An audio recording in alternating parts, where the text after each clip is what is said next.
Son las 12 de la mañana, las 11 en Canarias. A esta hora comienza en Granada la reunión de la Comunidad Política Europea, una de las dos grandes citas que acoge esta ciudad en el marco de la presidencia española de la Unión. Laura Gutiérrez. Es un foro que se puso en marcha el año pasado al que asisten los líderes europeos, incluso los que están fuera de los 27, para compartir problemas y políticas. Entre ellos, Zelensky, que ha llegado esta mañana a Granada y que acaba de hablar allí con un llamamiento para salvar la unidad de Europa. En el Palacio de Congresos de Granada, Beatriz Ríos, buenos días. Hola, buenos días. Y en un tono sombrío, el presidente de Ucrania ha pedido a su llegada a Granada salvar la unidad de Europa.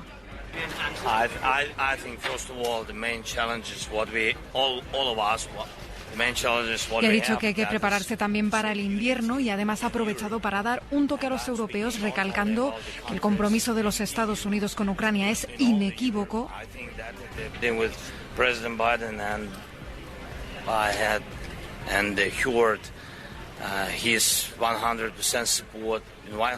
A pesar de los tiempos convulsos que atraviesa la política americana, los líderes volverán a expresar su apoyo a Ucrania en esta tercera cumbre de la Comunidad Política Europea, donde la gran pregunta sigue siendo cuál debe ser el objetivo de este foro de discusión sobre política internacional, marcado por las crecientes tensiones entre sus miembros. Sobre geopolítica empezarán hablando los líderes en una reunión marcada por la ausencia otra vez del presidente turco y el conflicto abierto entre Armenia y Azerbaiyán por el control de Nagorno-Karabaj.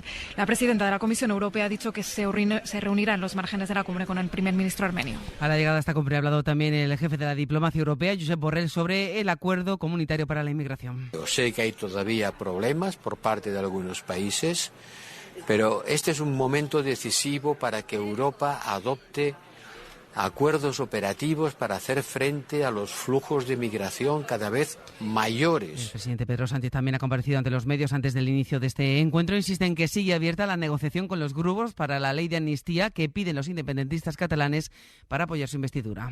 Sí, yo sé que esa es la pregunta que se hace.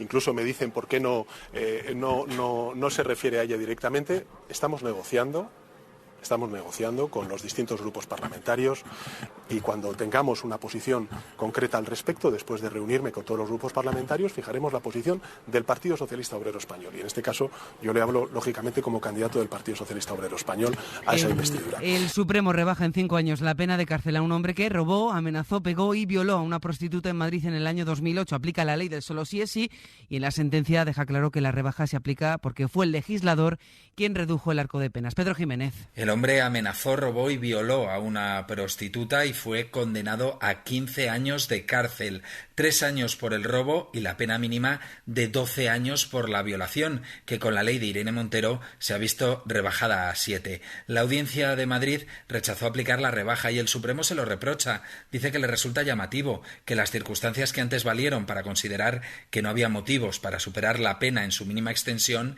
sin que nada haya cambiado, salvo la aprobación de una norma penal que reduce la sanción de estas conductas, ahora se considere bastante para justificar el mantenimiento de la pena. Fue el legislador, concluyen, el que en el ejercicio libérrimo de sus facultades decidió disminuir sensiblemente el arco penológico. Save the Children acaba de presentar un informe que les hemos avanzado en la SER que constata que la gran mayoría de quienes cometen agresiones sexuales contra menores son familiares suyos o gente de su entorno. Casi todos los agresores carecen de antecedentes por delitos sexuales. Catalina Peracho es directora de Incidencia Social y Política. 8 de cada 10 personas agresoras son personas del entorno o de la familia del niño o de la niña.